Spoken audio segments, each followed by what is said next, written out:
लोकआस्था न्यूजच्या वेगवान घडामोडीमध्ये आपल्या सर्वांचं स्वागत। पाहूया बातमीपत्र विस्ताराने। आमचं सरकार महाराष्ट्रातील कुठल्याही कानाकोपऱ्यात गावावर अन्याय करणार नाही। चंद्रशेखर बावनकुळे। भारतीय जनता पक्षाचे संघटन पर्व सुरू आहे।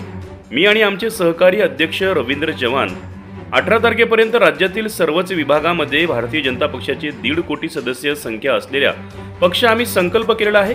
भारतीय जनता पार्टीचे 1,10,00,000 सदस्य झालेले आहेत। आज नांदेडमध्ये अशोक चव्हाण यांच्या अध्यक्षतेखाली विभागीय बैठक पार पडत आहे। घर चलो अभियान अशा विविध माध्यमातून आम्ही पोहोचत आहोत। जनता ही पंतप्रधान नरेंद्र मोदी यांच्या पाठीशी आहे, तसेच राज्याचे मुख्यमंत्री देवेंद्र फडणवीस पाठीमागे उभी आहे। काही सदस्य नोंदणी अभियानामध्ये जनताही सहभागी होत आहे। 1.5 कोटी सदस्य नोंदणीचे आमचे ध्येय आहे।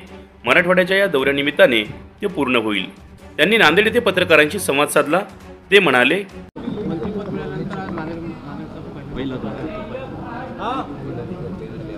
भारतीय जनता पक्षाचं संघटन पर्व सुरू आहे।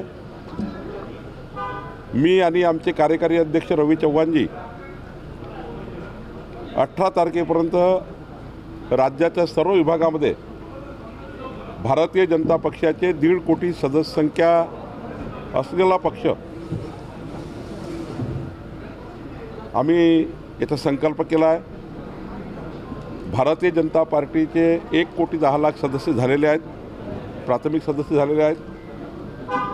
सोबतच राज्यामध्ये 5 लाख ॲक्टिव्ह मेंबर क्रियाशील आणि सक्रिय सदस्य व्हावे असा हा प्रवासाचा भाग आहे। आज नांदेडमध्ये आमचे सर्व आमदार खासदार, खास करून अशोकराव चव्हाण साहेब यांच्या अध्यक्षतेखाली नांदेडची बैठक होणार आहे। नांदेडमध्ये 4-5 जिल्ह्याचं आम्ही या ठिकाणी नियोजन करणार आहोत। आमचे कार्यकारी अध्यक्ष रवींद्र चव्हाणजी हे संघटन पर्वाचे प्रमुख आहेत।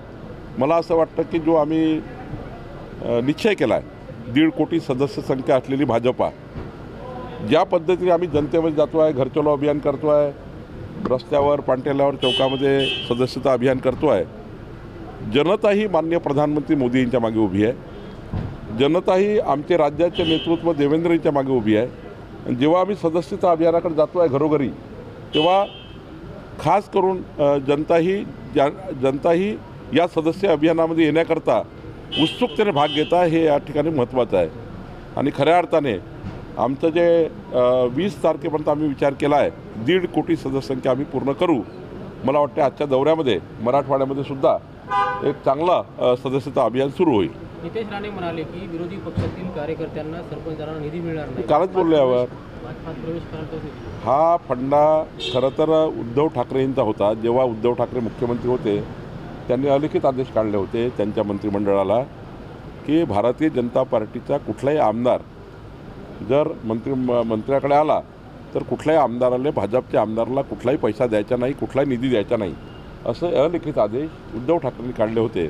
परंतु नितेश राणे साहेब यांनी काही त्या ठिकाणी उच्चार केला असेल, पण राज्याचे मुख्यमंत्री देवेंद्र फडणवीसजी हे ज्या पद्धतीने त्यांनी विधानमंडळाच्या राष्ट्रपती महोदयाच्या अभिनंदन प्रस्तावाच्या वेळी त्यांनी महाराष्ट्राच्या जनतेला आश्वस्त केलं होतं, विरोधी पक्षाला आश्वस्त केलं होतं की आमचं सरकार हे पारदर्शीपणे चालेल, गतिशील चालेल आणि सोबत आमचं सरकार महाराष्ट्राच्या कुठल्याही कानाकोपऱ्यातल्या कुठल्याही गावावर अन्याय करणार नाही। याचा अर्थ असा आहे की 288 आमदार जिथून निवडून आले त्या सर्व आमदाराच्या मतदारसंघामध्ये आमचं सरकार कोणत्याही पद्धतीनं कोणत्याही विकासाचा अन्याय करणार नाही। देवेंद्र फडणवीस सरकार, आमचं सरकार संपूर्ण महाराष्ट्राला, सर्व विभागाला सारखा न्याय देण्याचा प्रयत्न करणार आहे। मुंबईतील पेटंट कार्यालय दिल्लीला का हलवण्यात येत आहे? काय म्हणतात की भाजप आपल्या कथेतून मुंबईचा अपमान करते। काय केलं? पेटंट कार्यालय मुंबईला का हलवलं? खोटाट्यात ते खोटं बोलत राहतात दिवसभर, ते नरेटिव्ह सेट करत राहतात। काही कुठं जात नाही, कुठलं कार्यालय काही नाही, दिवसभर काही ना काही दिवसभर पुढे सोडतात, त्याच्यावर आपण बोलत राहतो। काही नाही आहे, कुठलं कार्यालय जात नाही, कुठला विकास जात नाही आहे। देवेंद्र फडणवीस सरकार आहे, पारदर्शी गतिमान सरकार आहे आणि जे येईल तर महाराष्ट्रात येईल, महाराष्ट्रातून काही जाणार नाही। अजित पवार धनंजय मुंडेंना पाठीशी घालण्याचा आरोप होतोय। अजित दादा अत्यंत पारदर्शी काम करणारे कार्यकर्ते आहेत। त्यांच्या पक्षाचे निर्णय घ्यायचे अधिकार अजित पवार साहेबांना आहे। अजित पवार साहेबांना ज्या दिवशी वाटेल की त्यांच्या पक्षाच्या कुठल्या मंत्र्यांनी काही चूक केली त्या दिवशी ते कुणाची गय करणार नाही. तात्काळ तडफड निर्णय करणारा नेता अजित पवार आहे. त्यामुळं त्यांना ज्याविषयी वाटेल की कुणाची चूक आहे त्यांच्या पक्षामध्ये ते निर्णय करतील. आम्हाला ज्याविषयी वाटलं आमच्या पक्षातल्या लोकांची चूक आहे आम्ही निर्णय करू. त्यामुळं मला असं वाटतं की अजितदादाचा निर्णय हा तात्काळ तडफड आणि पारदर्शी असल्यामुळं जर त्यांना काही वाटलं तर ते निर्णय घेतील. पण मला असं वाटतं सध्या ज्या पद्धतीचं चौकशी सुरू आहे त्या चौकशीमध्ये जोपर्यंत कुठला व्यक्ती दोषी आढळत नाही तोपर्यंत कोणत्या पक्ष निर्णय करणार नाही. एकनाथ शिंदे यांनी कोऑर्डिनेशन रूम तयार केली आहे. सर्वच पक्ष करतात कोऑर्डिनेशन रूम. नांदेडमध्ये भाजप सोबत आम्ही महायुतीमध्ये पूर्ण ताकदीने लढणार आहोत.